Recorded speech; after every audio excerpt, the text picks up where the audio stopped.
tanya juga untuk kalau kalian biasa pengumpulan UAS nih ya, UAS tuh pengumpulannya bisa lewat dua file nggak ya di e-learningnya? Yahya, Anissa, dan yang lain? Kayak PDF dan nanti aplikasinya, atau dibatas juga nggak buat pengumpulannya berapa mega? Kalau nggak RAR. Oh, RAR. Tapi ada pembatasan file nggak? Berapa mega? Kalau itu kurang tahu sih, Pak. Oke. Sepertinya aneh, Pak. Waktu itu saya kirim SMB susah. Nggak kekirim. Oke. Berarti ada pembatasan juga buat filenya ya. Oke, gini aja lah. Nanti saya minta di laporannya kan nanti, oh ya, buat UAS saya sudah sampaikan juga sih di minggu-minggu sebelumnya ya. Kalian nanti kan membuat aplikasi. Nah, aplikasinya boleh berbasis web atau boleh IoT dan lain sebagainya ya. Dan nanti diujikan menggunakan black box dan white box ya, yang pasti itu ya. Terus nanti kalian pilih metodenya, terserah mau extreme programming atau lain sebagainya lah ya. Nah, karena mungkin ada pembatasan juga filenya ya. Tapi kalau yang berbasis web tinggal kalian cantumkan saja HTTP-nya aja, webnya aja, alamat hostingnya kalau yang udah ada di hosting, atau kalian yang kalau kalian yang menggunakan zip ya, kayak kalau pakai IoT biasanya Arduino itu dicantumkan juga ya si filenya di drive-nya ya. Jadi nanti kalau yang pakai hosting itu tinggal kalian cantumkan di laporannya alamat hostingnya. Tapi kalau yang menggunakan file Arduino dan lain sebagainya, kalian masukkan dulu ke drive, nanti lampirkan di laporan pengumpulan semua tugas di e-learning ya. Pengumpulan semua di e-learning. Cukup jelas nanti buat UAS-nya? Halo?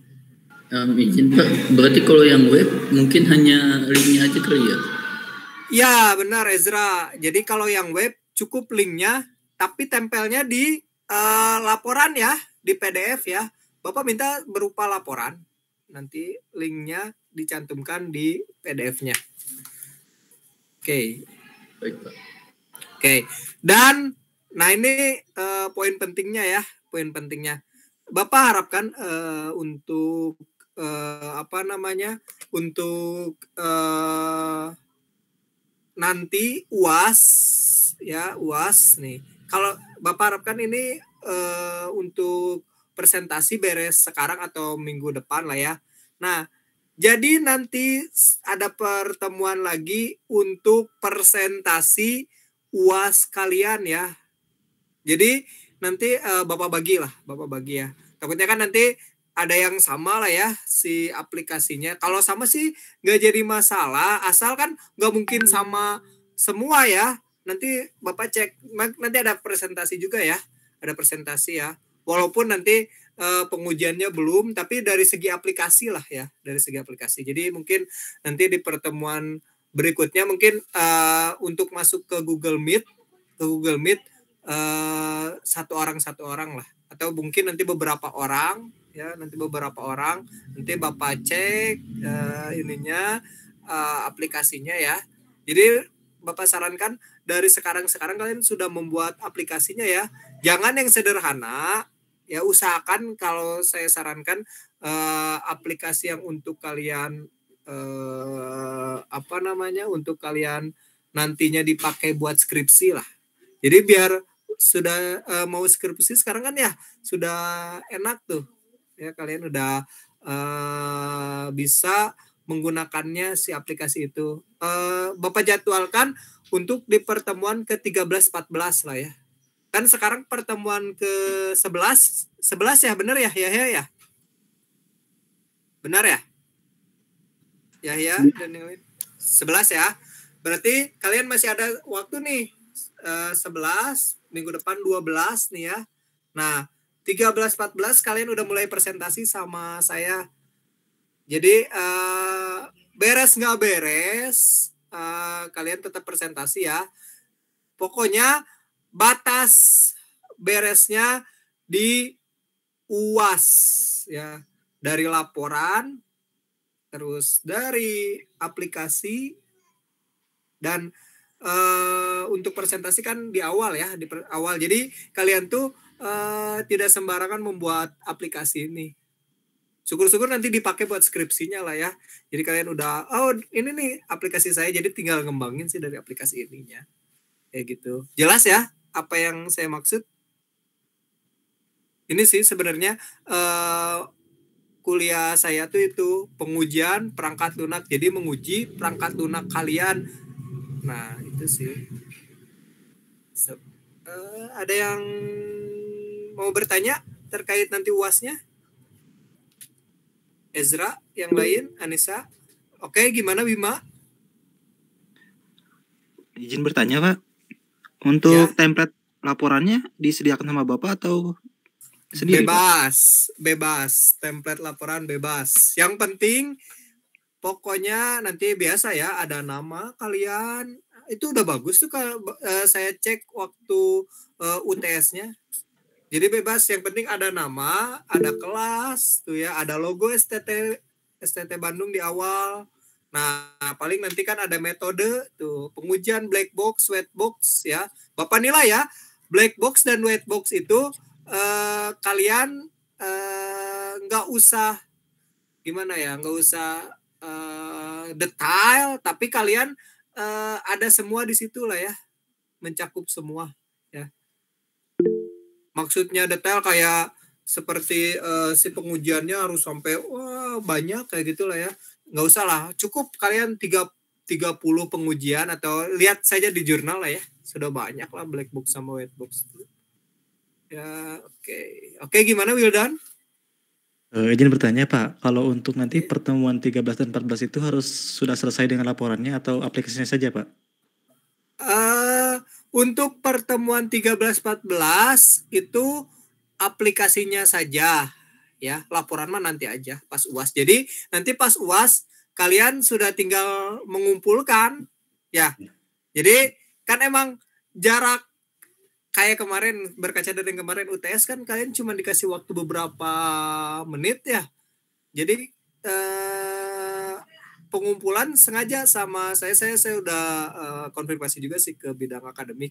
Karena kalau buat pengujian perangkat lunak sendiri yang notabene-nya harus membuat aplikasi itu cukup panjang, makanya saya kasih waktu seminggu, dan itu kalian pengumpulan lewat KM ya.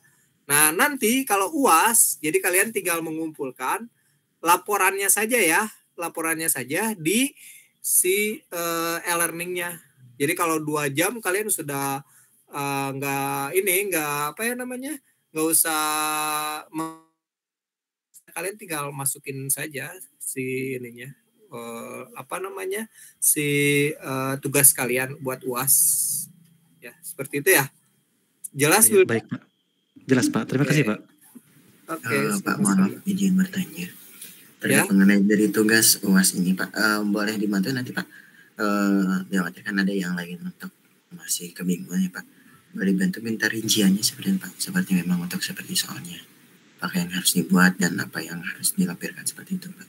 Oke, boleh. Nanti mungkin di grup aja ya Gilang ya. Nanti saya share juga lah, share ulang lah. Intinya sih kalian buat dari sekarang aplikasi, karena emang aplikasi sih itu poin pentingnya sih. Itu yang mungkin membuat kalian keteteran tuh buat aplikasi. Makanya dari sekarang nih, kalian semester 6 ya Gilang ya? Iya Pak, benar. Ya benar, semester 6 tuh, semester 7 udah bisa ngambil skripsi tuh. Jadi tinggal dipermudah sih. Oke, ada lagi yang mau bertanya? Cukup ya. Terus kita masuk ke materi, mungkin saya kalau takutnya saya terlalu banyak ngobrol mungkin ya. Karena kalau saya materi mungkin karena waktu kalau di tempat sekolah tuh malah 8 jam tuh ngobrol gak kerasa waktu udah 4 jam. Makanya mungkin karena kalian tuh 2 jamnya juga banyak kepotongnya lah ya. Oke. Sekarang karena kita fokus ke presentasi, jadi saya utamakan untuk presentasi dan materi. Ada yang ditanyakan tidak? Untuk materi? Tidak ya? Intinya dari materi itu tentang, ada yang sudah baca materinya? Gilang sudah dibaca? Anissa sudah dibaca? Ya masih belum. Oke. Intinya pokoknya materinya tentang perubahan yang ada dalam pengujian ketika sedang berjalan lah. Jadi kalau ada perubahan-perubahan apa nanti itu kalian sudah membahas sih sebenarnya dari database apa namanya money to one to money class diagram. Nah itulah ada basis data logistik itu hampir mirip kayak kelas diagram sih itu. Oke, nanti kalian bisa baca lah ya. Kalau ada yang mau ditanyakan boleh nanti di grup, dan kalau masih kurang jelas nanti bisa WA personal ke saya. Oke, kita lanjut langsung aja yang presentasi ya. Oke, yang belum presentasi itu ada 4 kelompok. Nah, kelompok pertama sebentar. Maaf. Yang sudah presentasi itu kan kelompok 1, kelompok 3, 4, 5, 6, 7. Nah, yang belum presentasi berarti kelompok 2, kelompok 8, 9, sama terakhir 10. Oke, kita lanjut ke yang kemarin kan kelompoknya Billy belum sempat kan ya diambil oleh kelompok 3. Berarti kan kita lanjut dulu ke kelompok 9. Kelompok 9 sudah siap? Angga, Aziza, Jam-Jam, Fioni, Wildan. Untuk ini sebentar Pak, saya ini dulu di grup. Oke. Boleh. Lagi cek anggota dulu Pak. Ya, boleh. Mau sekarang atau dilanjut dulu kelompok lain atau bagaimana, Wildan? Enggak? Boleh Pak sekarang? Boleh sekarang. Oke, boleh langsung di share screen.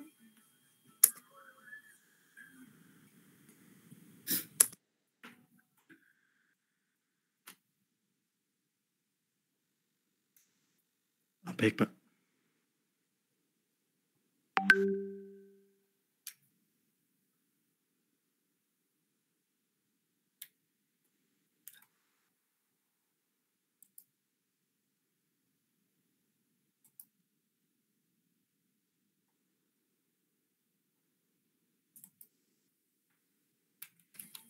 Oke, sudah terlihat? Boleh langsung? Apakah sudah terlihat? Ya. Oke, sebentar Pak. Assalamualaikum warahmatullahi wabarakatuh.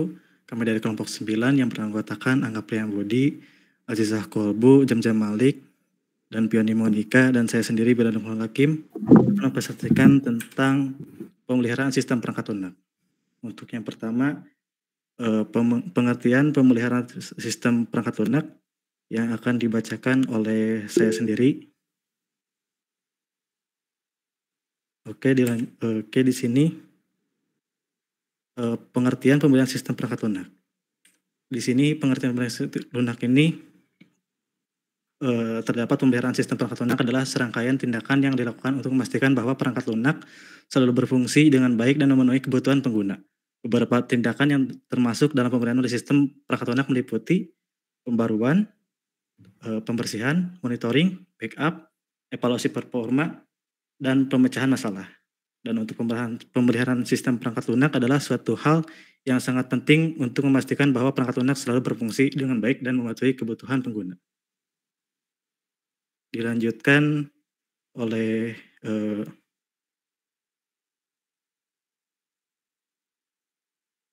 Azizah,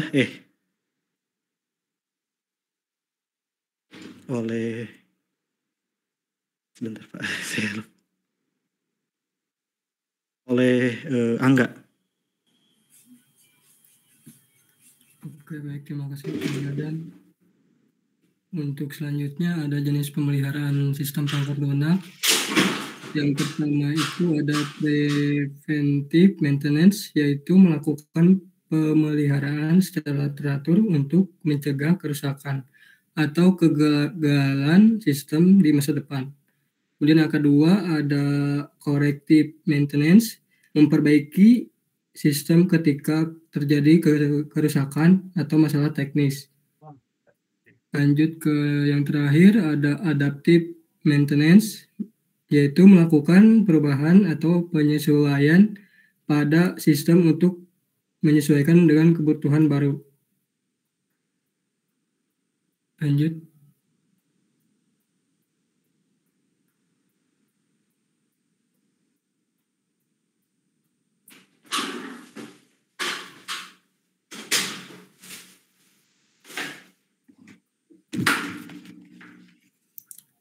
Lanjutkan gitu. Maaf.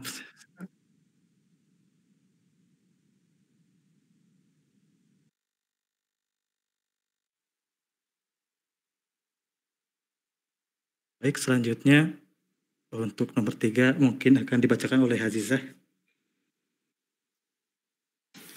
Baik, terima kasih kepada moderator. Di sini saya akan menjelaskan mengenai prosedur untuk pemeliharaan sistem perangkat lunak. Nah, sistem maintainability itu atau kemampuan pemeliharaan sistem adalah kapasitas personil pemeliharaan untuk melakukan pemeliharaan yang korektif, adaptif, penyempurnaan, dan juga preventif. Nah, semakin mudah suatu sistem itu dipelihara, maka akan semakin kecil pula tenaga dan biaya yang harus dikeluarkan untuk memelihara suatu sistem. Maintainabilitas itu akan bertambah jika sistemnya dirancang agar mudah untuk diubah. Nah, aspek-aspek ini meliputi beberapa prosedur, yaitu yang pertama ada SDLC dan SWDLC. SDLC atau System Development Life Cycle adalah proses pembuatan dan pengubahan sistem serta model dan metodologi yang digunakan untuk mengembangkan sistem-sistem tersebut. SDLC ini berfungsi untuk memberikan gambaran input dan output yang jelas dari satu tahap menuju tahap yang selanjutnya. Sedangkan untuk SWDLC itu menyusun sistem yang baru untuk menggantikan sistem yang lama secara keseluruhan, atau bisa juga memperbaiki sistem yang sudah ada.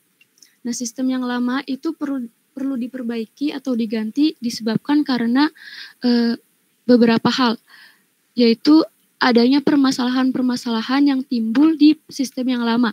Permasalahan itu seperti yang pertama ada ketidakberesan dalam sistem yang lama yang menyebabkan sistem tersebut tidak dapat beroperasi sesuai dengan yang diharapkan.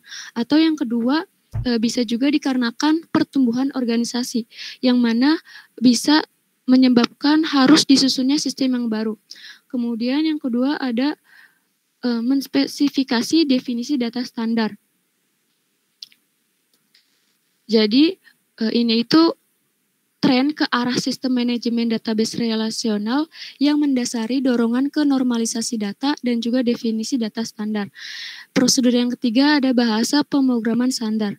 Bahasa yang digunakan itu biasanya bahasa C. Nah, bahasa C akan mempermudah pekerjaan pemeliharaan. Jika perangkat lunak C itu berisi dokumentasi internal yang jelas dan lengkap, seorang programmer pemeliharaan pemula ataupun pemakai itu bisa memahami apa yang sedang dikerjakannya. Lagi pula bahasa C itu bahasa yang universal, yang umumnya itu diketahui oleh sejumlah besar orang. Nah, dengan demikian, penggantian programmer pemeliharaan itu tidak begitu berdampak negatif pada kemampuan perusahaan untuk memelihara program C yang lama. Kemudian yang keempat ada rancangan moduler. Ini artinya programmer itu dapat mengganti modul program jauh lebih mudah daripada berurusan dengan keseluruhan program. Kemudian yang kelima ada modul yang dapat digunakan kembali. Modul ini biasanya dari kode yang dapat digunakan kembali dan dapat diakses oleh semua aplikasi yang memerlukannya. Kemudian prosedur yang keenam ada dokumentasi standar. Nah ini artinya itu diperlukan sistem pemakai, kemudian perangkat lunak dan juga dokumentasi operasi yang standar sehingga semua informasinya itu diperlukan untuk beroperasi dan memelihara aplikasi khusus akan tersedia. Kemudian yang terakhir ada kontrol sentral. Nah semua program, dokumentasi dan juga data test seharusnya itu diinstal dalam penyimpanan pusat dari sistem CAS atau Computer Aided Software Engineering atau Computer Assisted Software Engineering. Mungkin itu saja yang bisa saya jelaskan. Saya kembalikan kepada moderator. Terima kasih. Oke, baik. Untuk selanjutnya mungkin ada alat-alat untuk pemberian sistem perangkat lunak yang akan dibacakan oleh Pioni. Apakah ada? Maaf Kang, yang ada sama saya. Oh baik, oke. Sama jam-jam untuk ini. Oh, ya. Next ada Kang. Siap.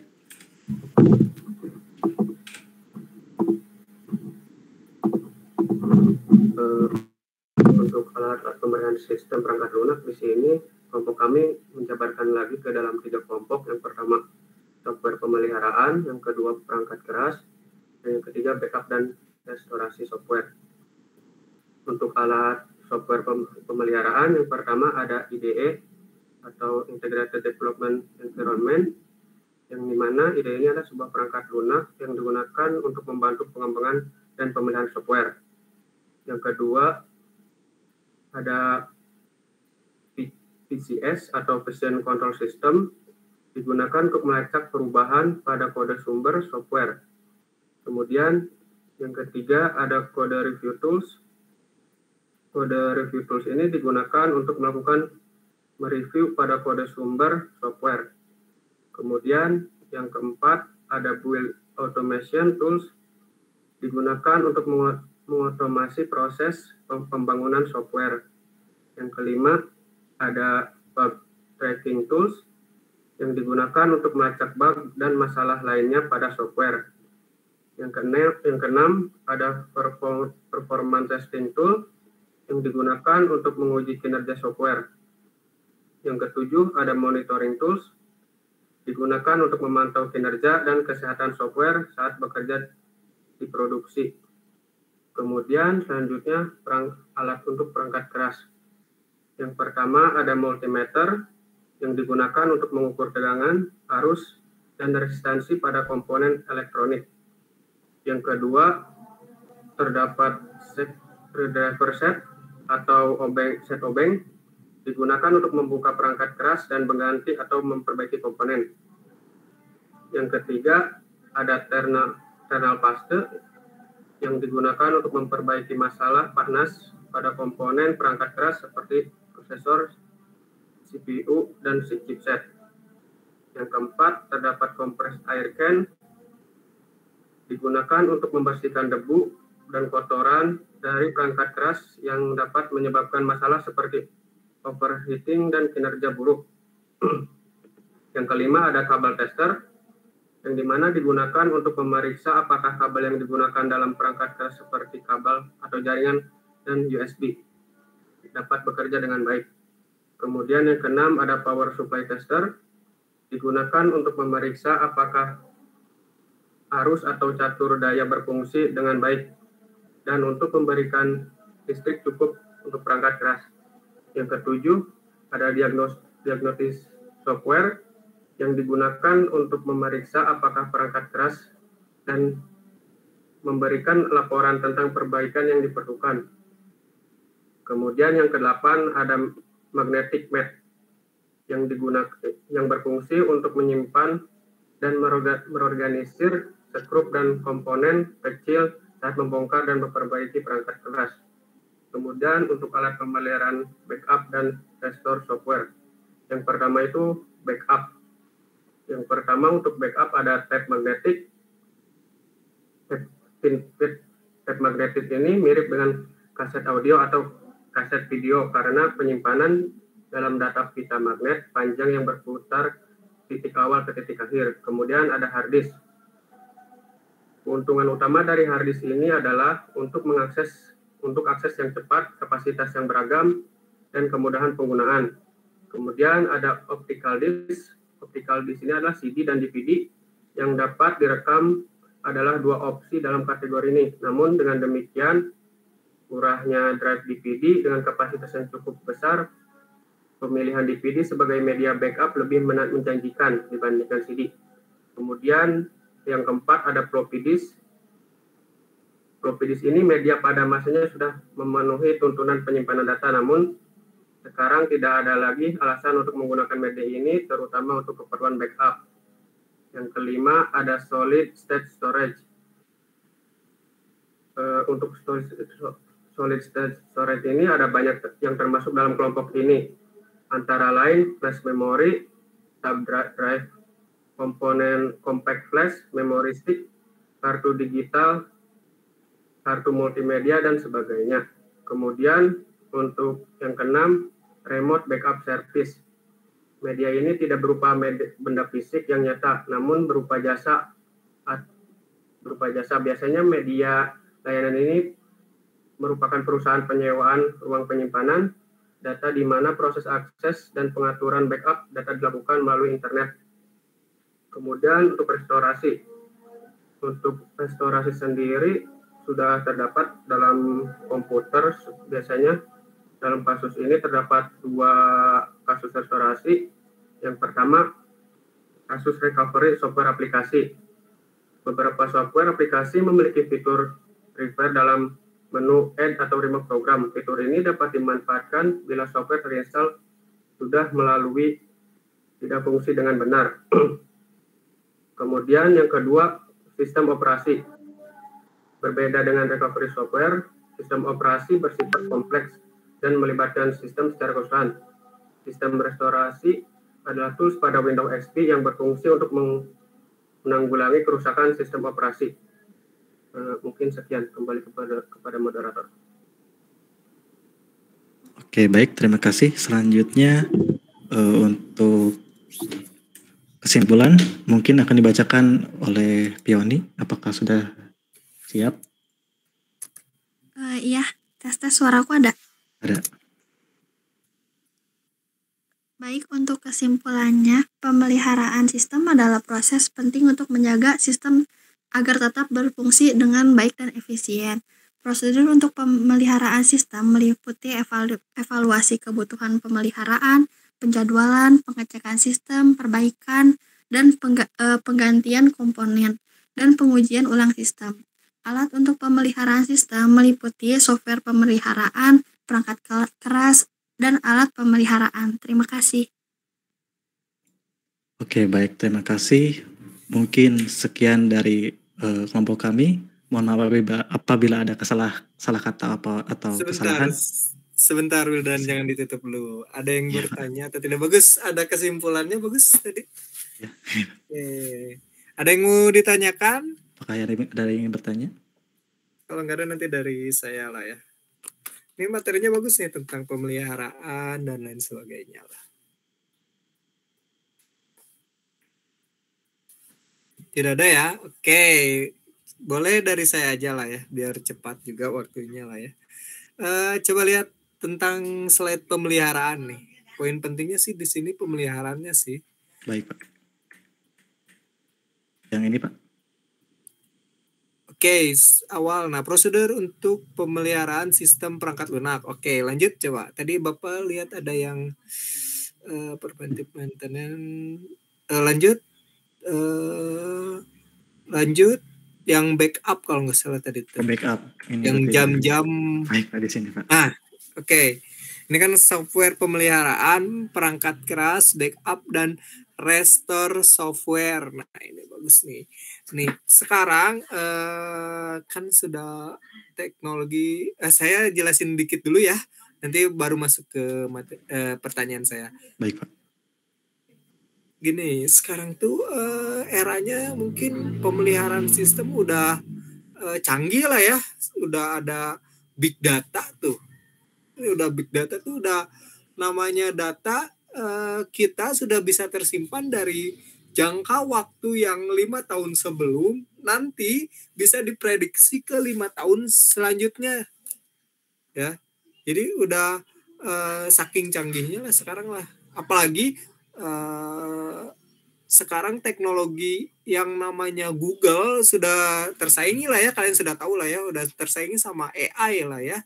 AI itu berarti kan teknologi sekarang tuh sudah semakin canggih, dan backup dan restore software tuh berarti ada teknologi yang canggih juga lah ya. Saya ingin tanya coba ya buat Wildan, Fioni dan yang lain, coba sebutkan lah ya pemeliharaan sistem ya yang aktual sekarang, yang untuk teknologi sekarang nih ya, untuk teknologi sekarang itu seperti apa coba ya, contohnya ya, boleh di share di webnya lah ya, di share screennya ya, maaf di web lagi. Baik Pak. Oke. Saya kebiasaan ngajar tatap muka, biasanya kan langsung share di web, dicari aja di sini karena ini mungkin online lah ya, terbatas oleh jarak dan tempat mungkin ya. Oke, boleh kalau udah ketemu boleh. Baik Pak, mungkin saya butuh sedikit waktu untuk mencari dan mendiskusikan dengan teman-teman saya Pak. Oke, intinya sih pertanyaan saya sih, bagaimana sih pemeliharaan sistem perangkat lunak yang terjadi saat ini ya, aktualnya nih, sekarang, zaman-zaman sekarang.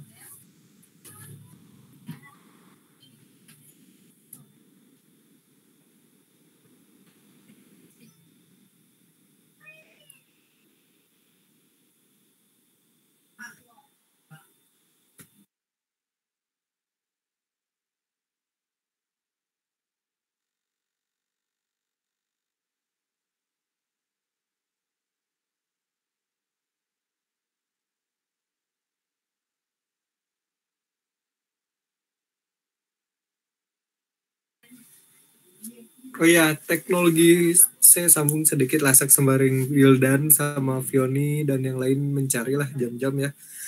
Teknologi sekarang tuh sudah apa ya, ibaratnya kelewat canggih gitu ya. Mungkin saking canggihnya peran manusianya pun hampir atau mungkin bisa tergantikan ya. Sekarang kan kalau istilahnya, kalau saya sering sampaikan sih kalau di kelas gitu ya, ke anak-anak nih, apalagi jurusan SMK tuh harus siap mengajar lah ya. Siap mengajar, harus siap bekerja, maaf. Harus siap bekerja lah ya. Jadi mereka persaingan sekarang tuh bukan oleh sesama manusia saja, tapi sesama robot. Bayangkan sama robot, sesama ya yang software dan lain sebagainya. Kan kalau dulu tuh robot bisa menggantikan si sistem apa namanya ya, si robot tuh bisa menggantikan kinerja manusia ya. Kalau sekarang karena berkat AI lah, kalian bisa lihat di YouTube tuh ya, AI bisa menggantikan orang-orang yang berdasi lah ya, berdasi dalam tanda kutip, berdasi di sini yang dia sudah punya capability atau dia punya pelatihan, instruktur dan lain sebagainya, sudah bisa tergantikan.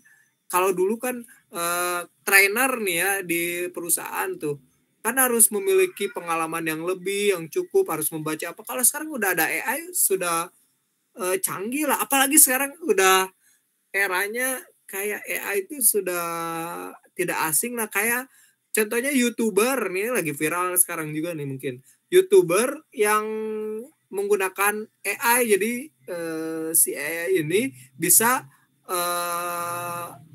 apa namanya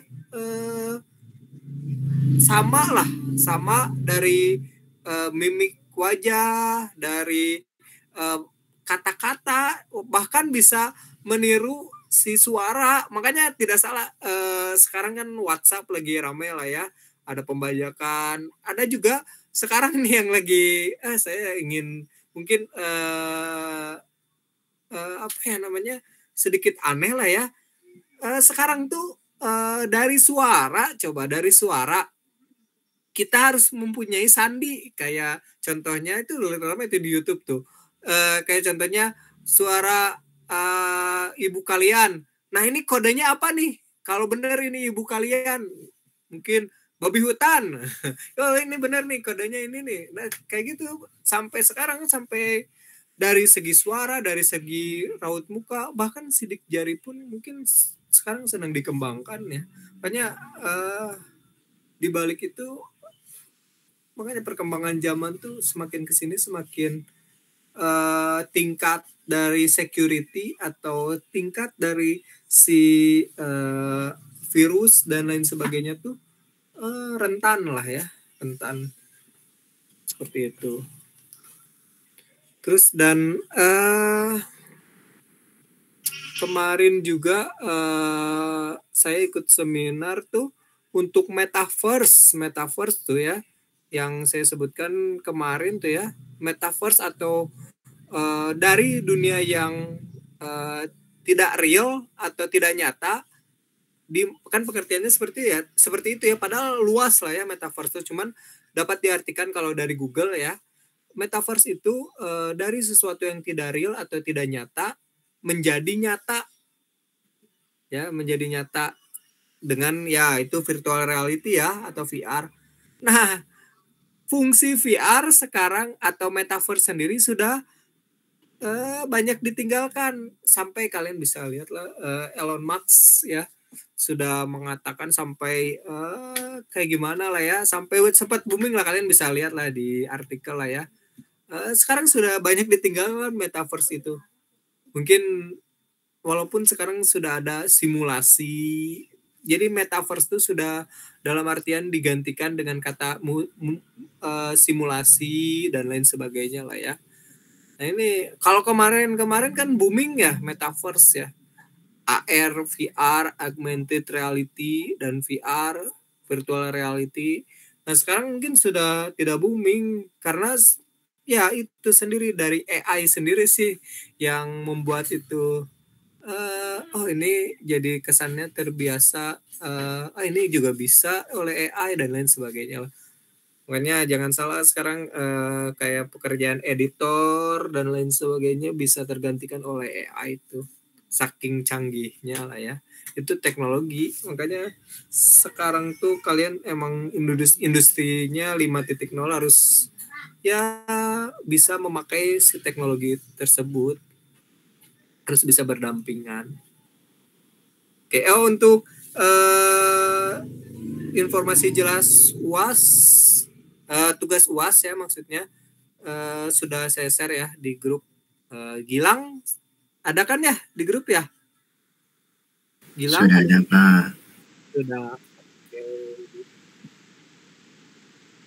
Jadi seperti itulah ya. Gimana Wildan, Fioni? Jam-jam sudah ketemu jawabannya?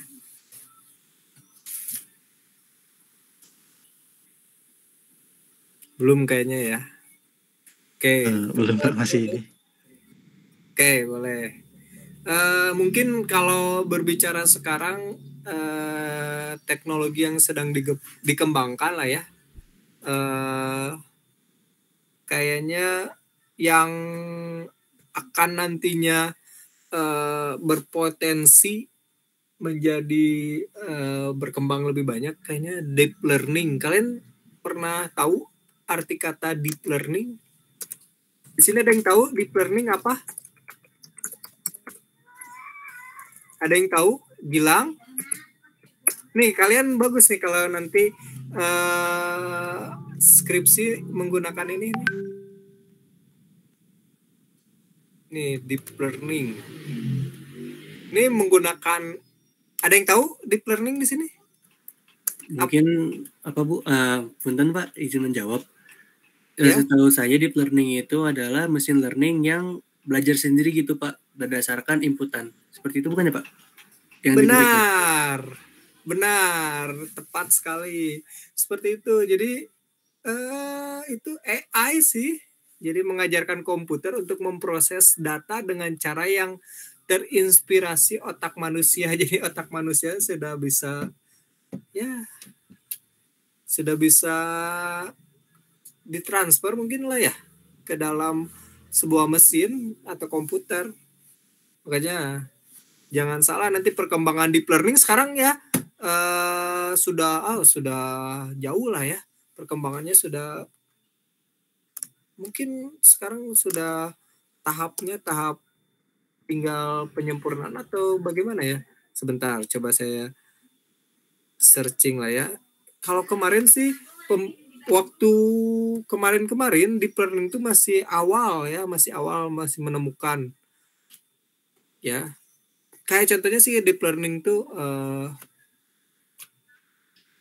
mungkin IC lah ya, IC dalam sebuah Arduino atau dalam sebuah chip ya, IC itu ya. Nah, si chip ini kan bisa diibaratkan sebagai otaknya si mesinnya ya. Nah, deep learning tuh diibaratkan seperti itu, tapi dia bisa menggerakkan kayak otak manusia. Otak manusia kan bisa menggerakkan sebuah tangan manusia, sebuah kaki, sebuah badan, bisa bahkan kan otak manusia tuh bisa menginstruksikan lah ya. Ini harus ke sini, sampai seperti itulah ya. Nih, saya coba searching perkembangannya ya. Ini perkembangannya, jadi sekarang tuh si hardware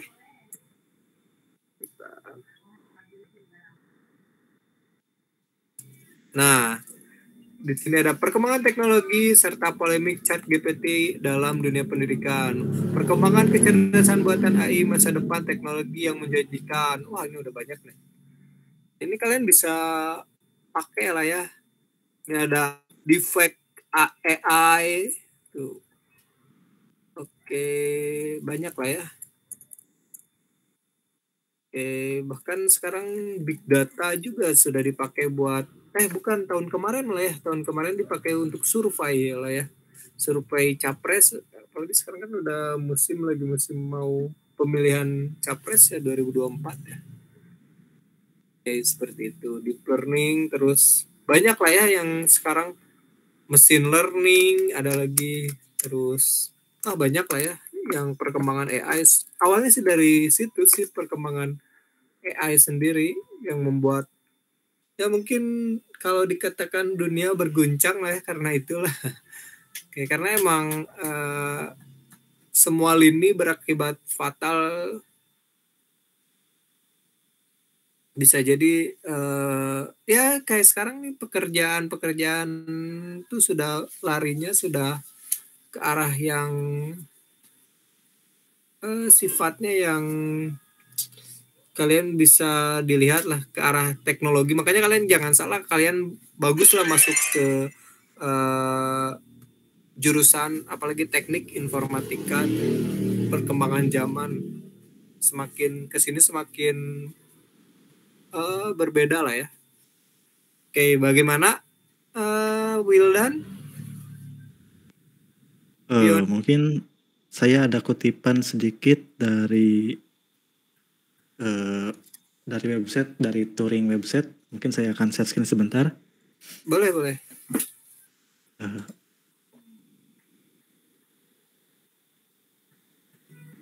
Apakah sudah terlihat untuk share screen saya? Sudah, Wildan. Oke, baik Pak.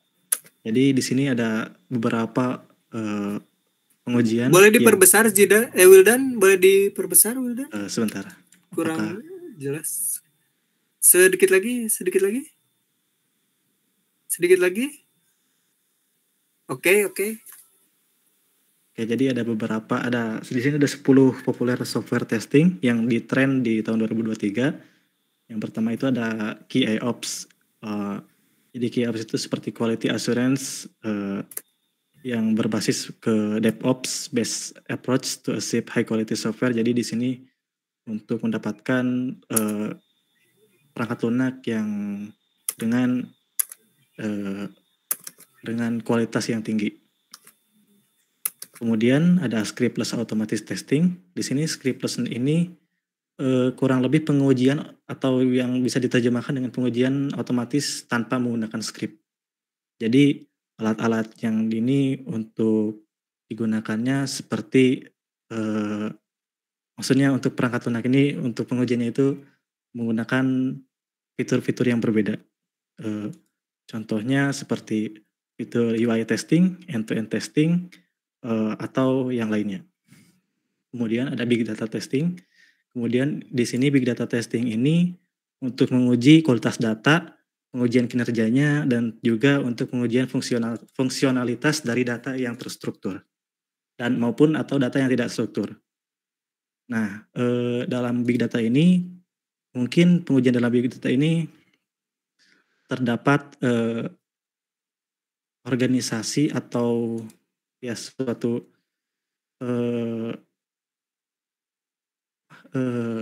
terdapat suatu pengujian untuk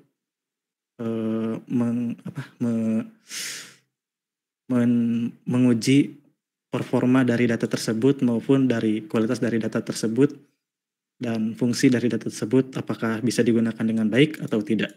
Kemudian yang keempat ada IoT testing. Di sini IoT testing itu seperti pengujian IoT yang menguji kompleksibilitas, kemudian data integritas dan dan juga seperti pengujian kinerja, fungsionalitas dan juga keamanan dari IoT device tersebut. Kemudian ada AI dan ML testing atau yang disebut dengan artificial intelligence maupun machine learning testing. Di sini testing menggunakan sebuah AI ataupun robot yang dimana robot ini belajar secara terus-menerus atau robot ini sangat pintar dan juga mungkin dalam pengujian ini bisa menghasilkan laporan yang lebih terperinci karena dalam pengujian ini menggunakan AI dan machine learning yang dimana AI dan machine learning ini bisa belajar dari apa yang mereka dapatkan maupun dari pengujian yang dilakukan secara cepat dan dalam waktu singkat. Kemudian di sini ada C-flash testing. Nah, di C-flash testing ini merupakan pengujian perangkat lunak yang secara tradisionalnya itu jadi dilakukan pada sisi kanan alur kerja, maksudnya sisi kiri dari alur kerja. Jadi kayak dengan melakukan pengujian secara awal, membangun kode berkualitas tinggi, kemudian menghilangkan beberapa kode, menghilangkan atau memperbaikan kode dan memfasilitasi kolaborasi yang proaktif dan juga dapat menghemat waktu serta uang. Kemudian blockchain testing. Di sini blockchain testing mungkin banyak populer dikarenakan maraknya cryptocurrency di sini. Blockchain ini salah satu pengujian yang untuk salah satu pengujian keamanan, terutama dalam blockchain yang perlu adanya validasi antar suatu blok dan blok agar agar dari blockchain ini dapat bekerja dengan baik. Kemudian cyber security testing. Di sini cyber security testing mungkin di sini seperti pengujian dari website maupun aplikasi tersebut apakah bisa dihack atau bisa diserang oleh virus, dan di sini mungkin perlu ditingkatkan lagi karena kalau bisa dibilang di Indonesia cyber security testing ini mungkin bisa dibilang cukup buruk dikarenakan banyaknya kasus yang pencurian data, apalagi di mungkin lingkup pemerintah. Seperti itu contohnya, seperti yang telah terjadi sebelumnya. Kemudian ada agile testing. Di sini sistem untuk pengujian yang berkelanjutan untuk memberikan umpan balik ataupun feedback secara terus-menerus yang dilakukan setiap iterasi dari suatu software development cycle atau SDLC yang dilakukan. Kemudian yang terakhir ada regression testing. Dan di regression testing ini salah satu testing yang tidak akan pernah tertinggalan. Jadi dalam testing ini bisa memeriksa bagaimana software atau perangkat lunak bisa merespon perubahan dan apa yang harus dilakukan untuk membuat perangkat lunak itu menjadi berkelanjutan maupun lebih tangguh. Mungkin sekian dari saya, Pak. Apakah cukup untuk ini atau ada yang perlu diubah atau mungkin ada tambahan dari saya, Pak. Bagus. Gimana, Angga? Ada tambahan dari saya. Boleh saya screen? Ya, boleh. Boleh. Oke, bagus tadi penjelasannya juga, Wildan. Boleh, Angga, ditambahkan? Mungkin kalau dari saya ini ke aplikasi pemeliharaan sistemnya apa ya? Boleh. Untuk jawabnya mohon maaf Pak, dengan memakai AI, yaitu perspektif AI. Boleh, nggak apa-apa. So, sekarang udah ya gampang lah ya. Ya. Gimana, so? Di sini ada terdapat aplikasi yang pertama itu aplikasi perawatan dan pemeliharaan sistem pada CP gitu Pak.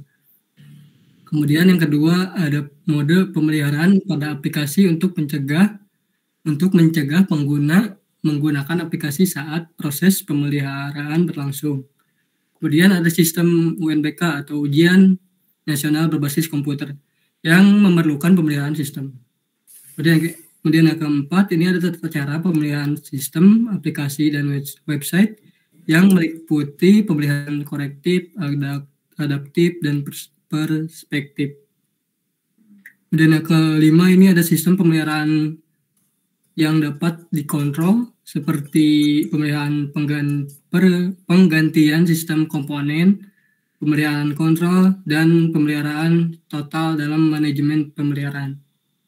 Dan lanjut yang terakhir ini ada pemeliharaan sistem dan jaringan pada layanan Dapodik yang dilakukan oleh Kementerian Pendidikan, Kebudayaan, Riset, dan Teknologi. Nah, aplikasi pemeliharaan sistem ini digunakan untuk menjaga sistem agar tetap berjalan dengan baik dan optimal.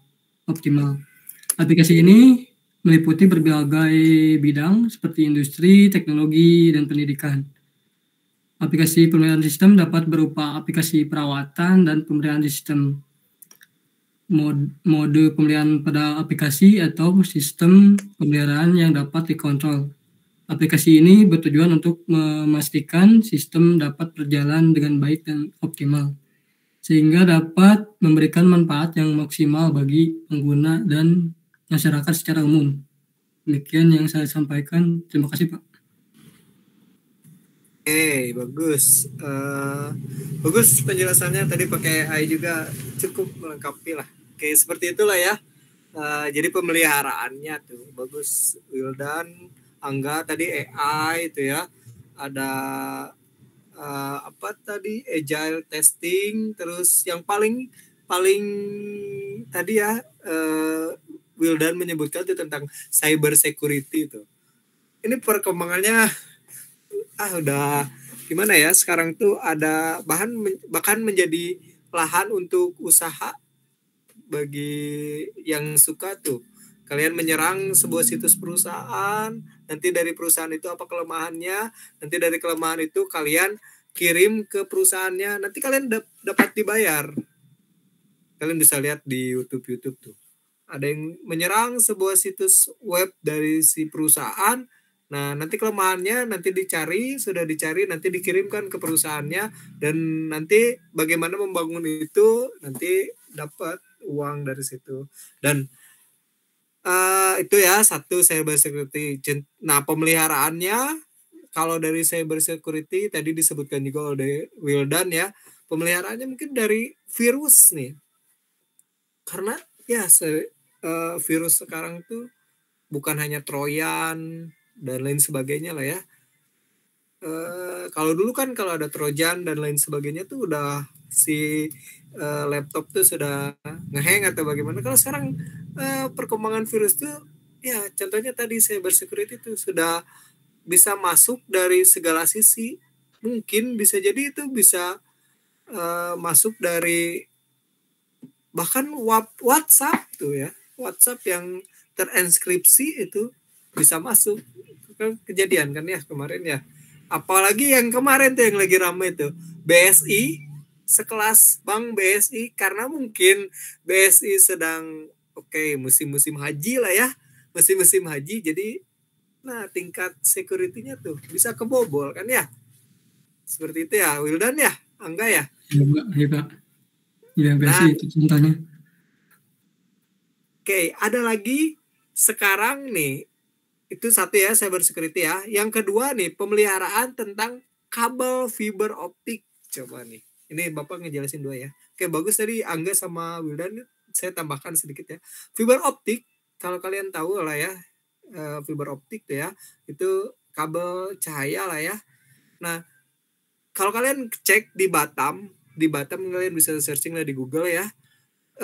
Penanaman dilakukan mungkin dari jauh sebelum-sebelumnya tuh sudah di bawah tanah karena mungkin emang bagus sekarang ya. Nah sekarang dicanangkan oleh pemerintah di Indonesia, mungkin di Surabaya sedang melakukan lah ya, karena semeraut di atas ya, karena banyak bencana dan lain sebagainya. Sekarang pembangunan kabel mungkin kedepannya itu sudah pemakaiannya sudah di bawah tanah. Makanya jangan salah, nanti pemeliharaannya berbeda juga ya. Jadi mungkin nanti digali dan nanti harus, kalau kalian bisa lihat ya, kalau ada yang di bawah laut ya, yang kemarin yang sampai ada yang keropos dimakan hiu katanya ya.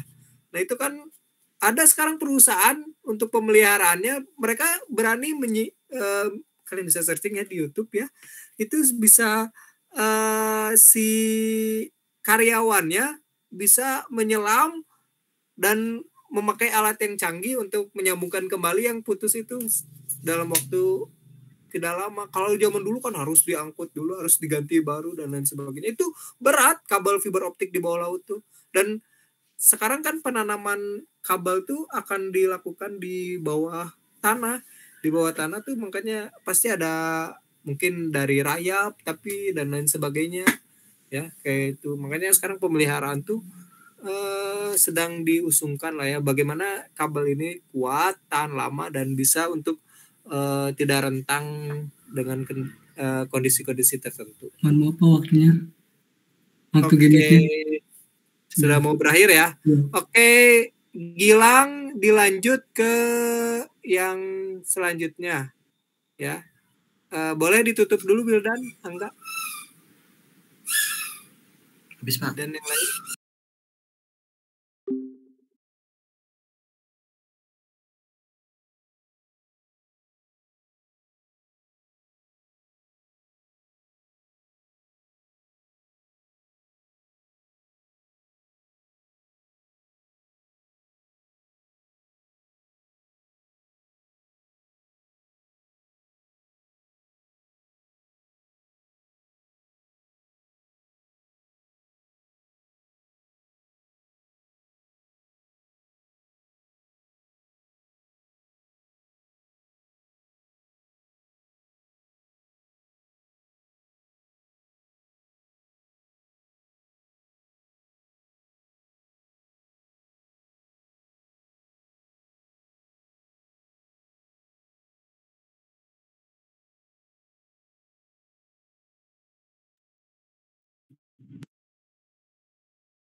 Oke, Angga, Wildan, Iya Pak. Jamjam, Yoni, dan yang lain boleh ditutup. Baik Pak. Kita lanjut ke kelompok selanjutnya. Oke baik, mungkin sekian presentasi dari kelompok kami. Mohon maaf Pak apabila ada salah kata atau kesalahan. Terima kasih atas perhatian dan waktunya. Wassalamualaikum warahmatullahi wabarakatuh. Waalaikumsalam warahmatullahi wabarakatuh. Oke, bagus presentasinya dan tadi cukup menarik lah ya untuk pemeliharaan tuh. Oke, kita lanjut ke kelompok selanjutnya. Berarti kelompok 10 ya. Kelompok 10 Mila, Royan, bagaimana? Sudah ada? Ada Pak. Ada Pak, ada. Oke, sudah siap? Boleh kalau sudah siap langsung di share screen ya. Untuk mempersingkat waktu.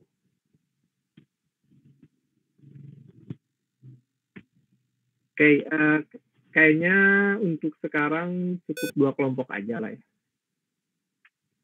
Saya sampai jam 8 kan ya, Gilang ya? Iya Pak. Oke. Dinda, kelompok 8 sepertinya minggu depan saja ya. Karena mungkin waktunya tidak cukup.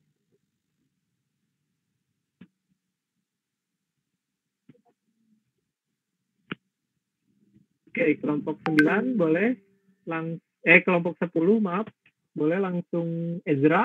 Ini ada Ezra juga nih. Tito. Boleh langsung di share screen ya.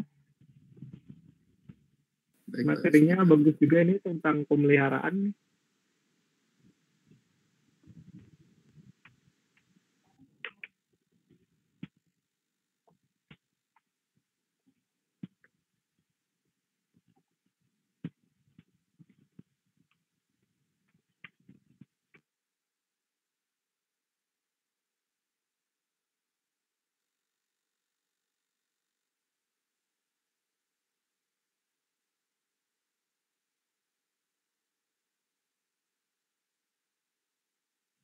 Bagaimana? Siapa yang mau share screen? Ini Ezra. Pak, Vincentnya kesulitan masuk Pak. Siapa? Vincentnya kesulitan masuk. Vincentnya belum ACC.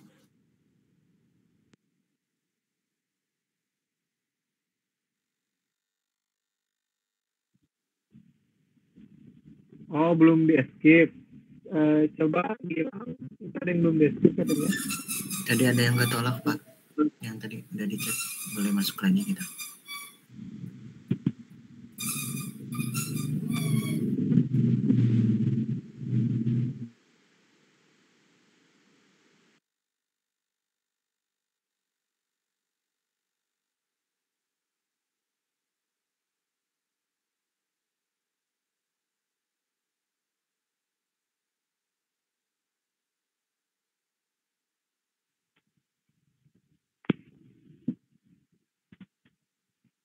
Bagaimana Royan? Siapa yang belum di escape tuh? Belum dikonfirmasi masuk?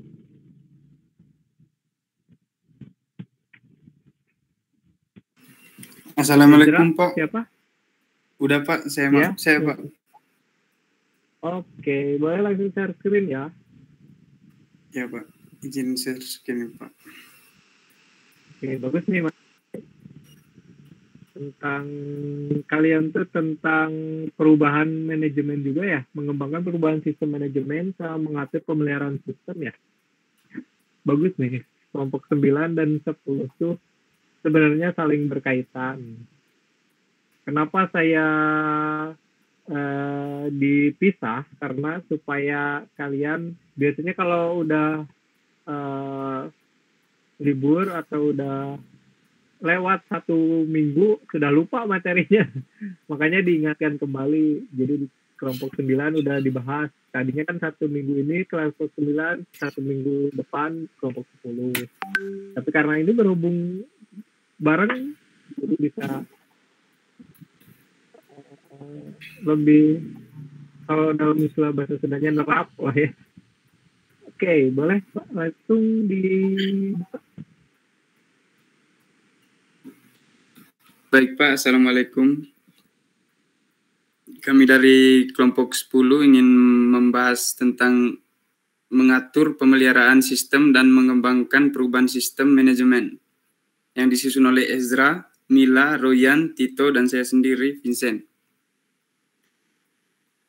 Yang pertama saya serahkan ke teman Ezra. Oke, terima kasih. Di sini saya akan menjelaskan sedikit mengatur pemeliharaan sistem. Nah, pemeliharaan sistem informasi adalah suatu upaya atau tindakan untuk memperbaiki, menjaga, menanggulangi, dan mengembangkan sistem yang ada. Pemeliharaan ini diperlukan untuk meningkatkan efisiensi dan efektivitas kinerja sistem yang ada agar dalam penggunaannya dapat bekerja secara optimal. Next. Nah, sistem perlu dipelihara karena beberapa hal, yaitu seperti sistem memiliki kesalahan yang dulunya belum terdeteksi, sehingga kesalahan-kesalahan sistem perlu diperbaiki secepat-cepat mungkin. Nah, sistem mengalami perubahan-perubahan karena permintaan baru dari pemakai sistem. Lalu, yang ketiga juga ada sistem mengalami perubahan karena perubahan lingkungan luar atau mungkin perubahan bisnis, seperti misalnya bisnis makanan yang asalnya jadi daging-daging jadi vegan gitu. Sistem yang keempat, sistem terinfeksi malware aktif atau berisiko pencurian data. Nah, terus yang kelima, sistem berkas korup atau berkas yang tidak bisa terbuka atau rusak. Biasanya ini karena saat upload atau download itu tidak komplit gitu datanya atau filenya.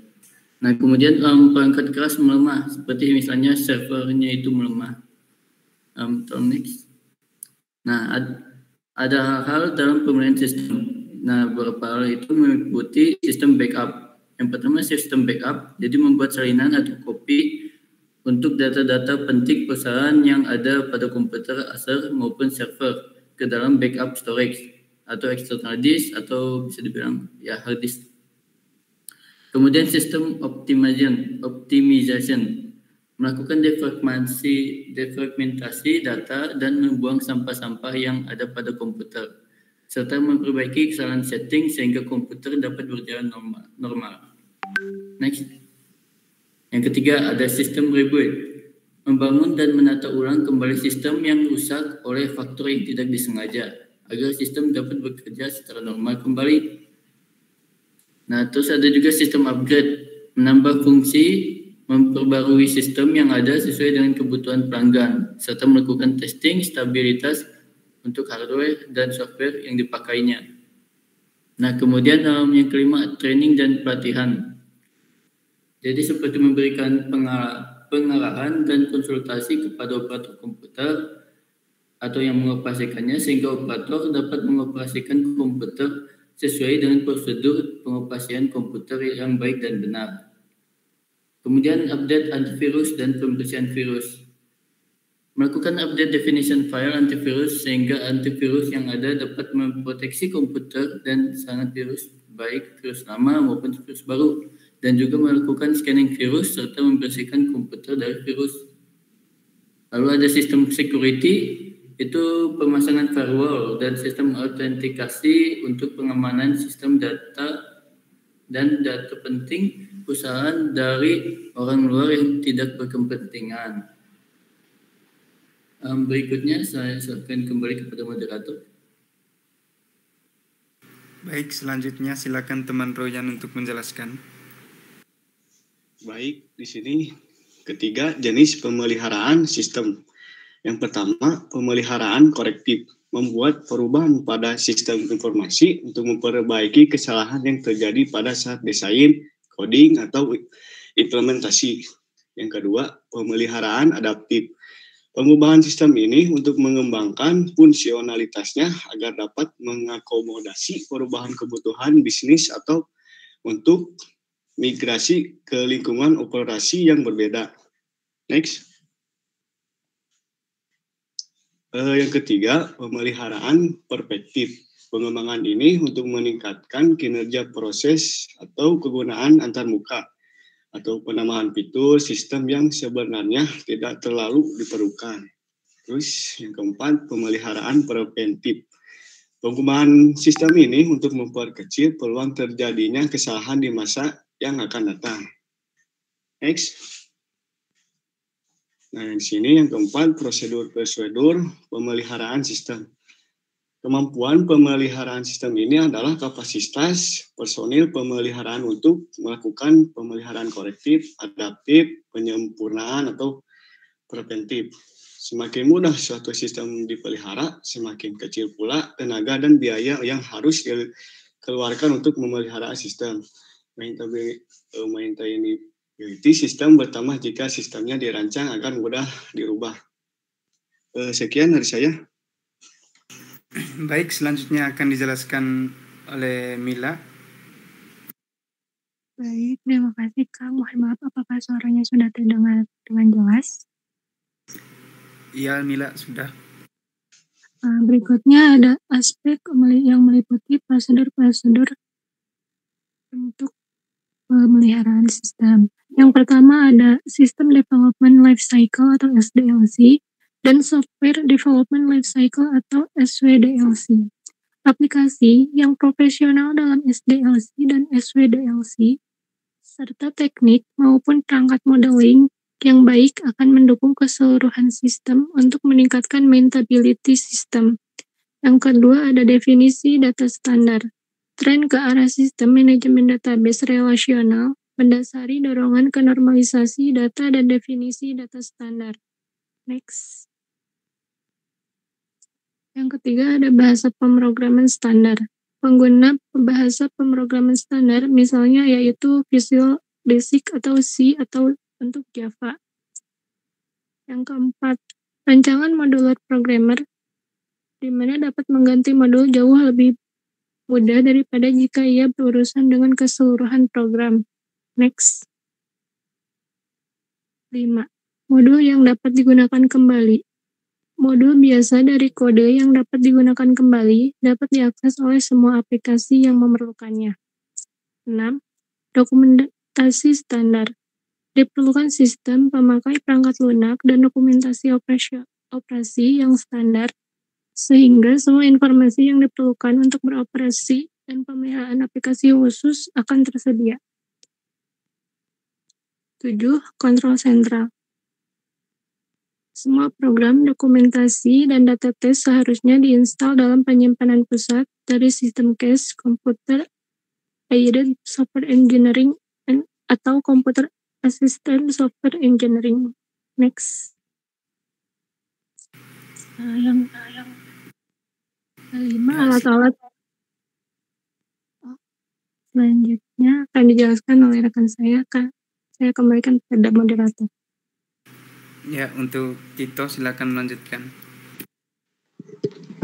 Oke, di sini saya akan melanjutkan yaitu mengatur pemeliharaan sistem. Dalam pemeliharaan sistem kita perlu mengolah tindakan yang akan dilakukan sehingga proses pemeliharaan bisa terlaksana secara teratur dan terkontrol. Berikut caranya. 1. Menetapkan kegiatan pemeliharaan sistem. 2. Merekam kegiatan pemeliharaan sistem. 3. Menggunakan perangkat lunak helpdesk. 4. Mengevaluasi aktivitas pemeliharaan sistem. 5. Mengoptimalkan program pemeliharaan sistem. Oke, next.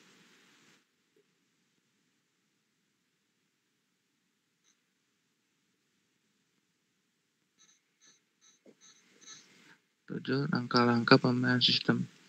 1. Penggunaan sistem, yaitu menggunakan sistem sesuai dengan fungsi-fungsinya masing-masing untuk operasi rutin atau sehari-hari. 2. Audit sistem, yaitu melakukan penggunaan dan penelitian formal untuk menentukan seberapa baik sistem baru dapat memenuhi kriteria kinerja. Semacam ini disebut penelaahan setelah penerapan dan dapat dilakukan oleh seorang auditor internal. 3. Penjagaan sistem, yaitu melakukan itu melakukan pemantauan untuk pemeriksaan rutin sehingga sistem tetap beroperasi dengan baik. Dan itu juga untuk menjaga kemutakhiran sistem jika sewaktu-waktu terjadi perubahan lingkungan sistem atau modifikasi rancangan software. 4. Perbaikan sistem, yaitu melakukan perbaikan jika dalam operasi terjadi kesalahan atau bugs dalam program atau kelemahan rancangan yang tidak terdeteksi saat tahap pengujian sistem. 5. Peningkatan sistem, yaitu melakukan modifikasi terhadap sistem jika terdapat potensi peningkatan sistem setelah sistem berjalan beberapa waktu. Biasanya adanya potensi peningkatan sistem tersebut terlihat oleh manajer, kemudian diteruskan kepada spesialis informasi untuk dilakukan modifikasi sesuai keinginan manajer. Oke, di sini saya akan kembalikan lagi kepada moderator. Baik, berikutnya mengembangkan perubahan sistem manajemen. Pengembangan sistem merupakan tindakan mengubah, menggantikan, atau menyusun kembali sistem lama menjadi sistem yang baru baik secara sebagian maupun keseluruhan. Untuk memperbaiki sistem yang selama ini berjalan atau yang telah ada, alasan kuat dilakukan pengembangan sistem karena adanya, yang pertama, permasalahan pada sistem lama, yang kedua, untuk meraih peluang dan kesempatan, dan yang ketiga, adanya instruksi dari pimpinan atau adanya peraturan pemerintah. Selanjutnya, tahapan-tahapan pengembangan sistem. Yang pertama, survei sistem. Tahapan ini juga terdiri dari 3 poin utama. Yang pertama, identifikasi sistem, kedua, seleksi, dan perencanaan sistem. Yang kedua, analisis kebutuhan. Analisis kebutuhan sistem adalah sebuah teknik memecahkan masalah dengan cara melakukan dekomposisi komponen-komponen penyusun sistem tersebut. Tujuannya tidak lain adalah untuk mengetahui lebih dalam tentang bagaimana cara kerja tiap komponen serta interaksi antara satu komponen dan komponen lainnya. Yang tiga, perancangan. Perancangan atau desain pengembangan sistem dimaksudkan memberikan blueprint lengkap sebagai guideline bagi tim IT dalam membuat aplikasi. Dengan demikian, tim IT pun tak lagi mengambil keputusan atau bekerja dengan cara sporadis. Yang keempat, implementasi. Tahap pengembangan sistem informasi ini adalah mengerjakan pengembangan yang sudah dirancang sebelumnya. Yang kelima, pengujian. Sebuah sistem perlu dilakukan pengujian untuk memastikan bahwa pengembangan yang dilakukan telah sesuai atau belum dengan hasil yang diharapkan. Pengujian yang diterapkan bermacam-macam, seperti performa, efisien input, sintaks, output, dan sebagainya. Yang keenam, perubahan dan pemeliharaan. Langkah ini mencakup seluruh proses dalam rangka menjamin keberlangsungan, kelancaran, dan penyempurnaan sistem. Di samping memantau sistem pada waktu tertentu, maintenance juga mencakup aktivitas antisipasi gangguan kecil atau bug, penyempurnaan sistem, dan antisipasi terhadap beberapa risiko dari faktor luar sistem. Baik, terima kasih. Sekian dari kelompok kami. Mungkin ada pertanyaan dari teman-teman dan Bapak. Oke, bagus. Ada yang bertanya? Nggak ada ya, oke. Ini kayaknya logatnya Vincent Nisius. Ini asli orang mana ini, Vincent? Saya orang NTT, Pak, orang Flores. Oh, NTT. Sekarang di NTT? Sekarang di Bandung, Pak. Oh, di Bandung. Ngekos atau bagaimana? Ngekos, Pak, dekat kampus. Oke, Ezra juga kayaknya ini ya, Royan. Kalau Royan mah kayak orang Sunda kayaknya. Saya orang Batak, Pak. Orang Batak. Ezra, Royan? Orang Bandung, Pak. Oh, orang Bandung. Ketahuan kalau orang Bandung, Royan ya. Oke. Saya ini nggak ada yang bertanya ya. Kalau nggak nanti dari saya dan dijawabnya paling nanti aja ya. Minggu depan saja ya. karena mungkin waktunya takutnya kalian ada jam lagi kuliah ya. Vincent ya. Baik Pak. Gini, pertanyaannya, oke, coba lihat slide untuk pengembangan tadi. Bagus tuh pengembangannya tuh. Tentang pengembangan dari sistem ya, manajemen. Perubahan sistem manajemen. Ada nggak mengembangkan perubahan sistem manajemen? Ada perubahan sistem manajemennya? Nah ini ya. Perubahan sistem manajemen. Pengembangan sistem. Oke. Nah ini. Bagaimana kalau ini ada tipenya sedikit ya, manajemen. Harusnya pakai N ya, Vincent ya. Oke. Iya Pak. Gini, bagaimana kalau misal nanti ada perubahan sistem dari manajemen. Nah, ketika perubahan sistem itu pasti kan akan mempengaruhi dari segi waktu, biaya juga lah ya, dan lain sebagainya. Nah, bagaimana cara menyikapi kalau ada yang seperti itu? Jadi kita ada perubahan sistem mungkin dari segi ingin seperti ini, ternyata dari segi biaya yang dikeluarkan menjadi lebih besar, dan otomatis nanti mungkin ada dari segi karyawannya ada yang ditambah lagi, atau bisa jadi nanti ada kontraktor yang ikut ke kita, atau bisa jadi nanti ada dari segi waktu yang bisa molor beberapa lama. Itu bagaimana menyikapinya ya, itu ya Vincent ya, Ezra ya. Jelas pertanyaan saya?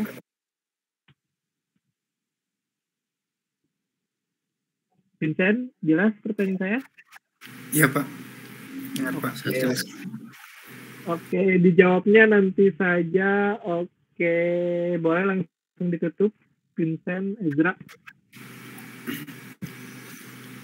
Baik, sekian dari presentasi dari kelompok kami. Mohon maaf kalau ada salah kata. Wassalam. Waalaikumsalam warahmatullahi wabarakatuh. Oke, untuk sekarang sesi foto ya. Boleh kameranya dibuka semua. Oke. 1,